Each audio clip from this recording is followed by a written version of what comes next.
Здравейте, момичета! Привет, привет!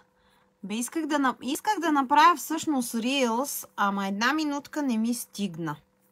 Така, значи, дневниците на варицелата, ден 3. Сега да ви кажа и едно домашно средство за справяне с пъпките. И с това има такъв лек пилинг ефект. Много е приятно, защото леко се почесваш, като се мажеш. Взимате си домашна сода, една супена лъжичка и към нея си добавяте значи чайно дърво, 2 капки, 1 капка мента. Чайното дърво против възпалението. Ментичката е 1 капка за охлаждане и по този начин не ви сърби.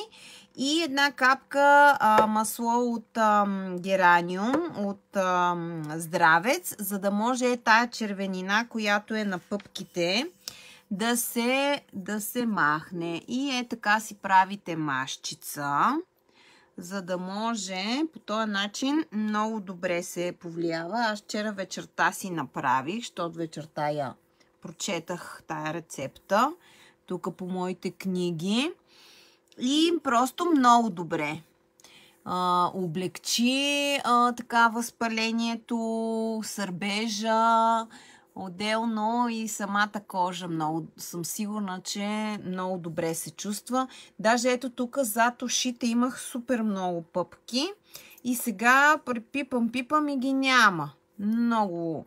Просто препоръчвам, понеже в момента е бум с нали, за дечица става, може да бъде направено, не е агресивно, не е с някакви химикали и можете да си помогнете на дечицата с естествени неща. Защото, да, сърби си. Разбира се, аз комбинирам, нали, пия си рустоксикодендрон за сърбежите, да ми облегчават. И така. Това, което забравих да кажа, освен содата, значи содата, която си правите, маслата, и си добавяте, да кажем, за да стане така като кашичка, не знам дали се вижда, ето така, за да стане, си добавяте водичка.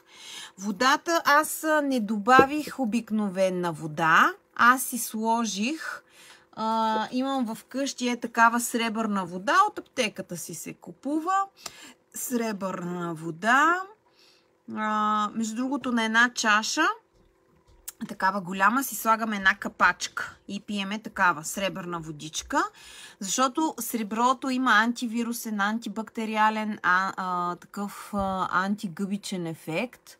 Много, нали, реално светената вода е сребърна вода. Да.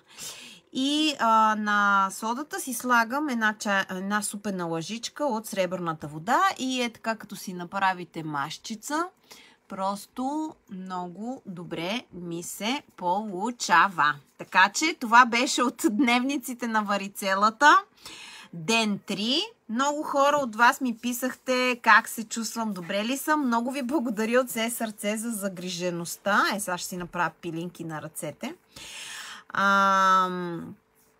Добре се чувствам, нямам температура, всичко си ми е супер, само където, нали, имам пъпки и ме сърбат нормално. Иначе всичко друго ми е абсолютно наред. Пия си хомеопатия, пия си добавките, всичко си пия, масла пия, какво друго правя. Някои от вас ме питахте, нали, точно какво пия. Ще ви направя един лайв, примерно утре, за да ви покажа точно какви добавки, по колко, от какво пия.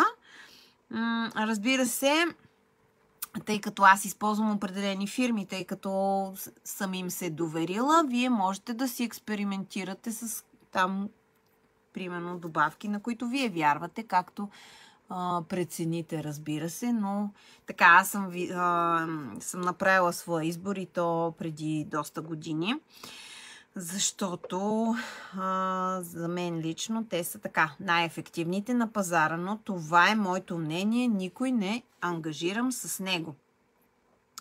И храненето, момичета. Храненето е в основата на всичко.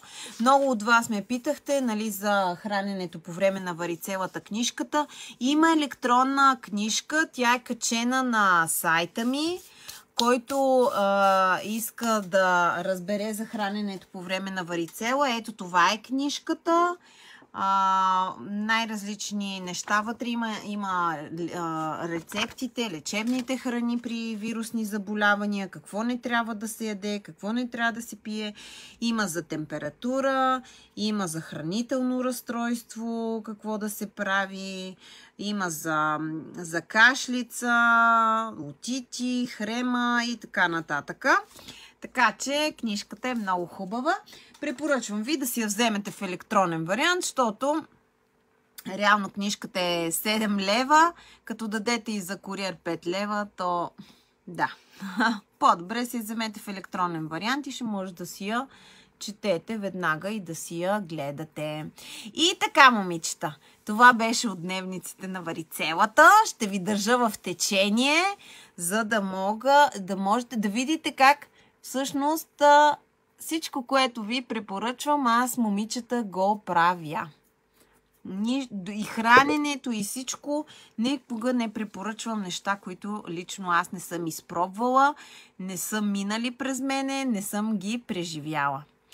Прегръщам ви, обичам ви и ви пожелавам всичко най-добро. Прекрасен ден! Чао!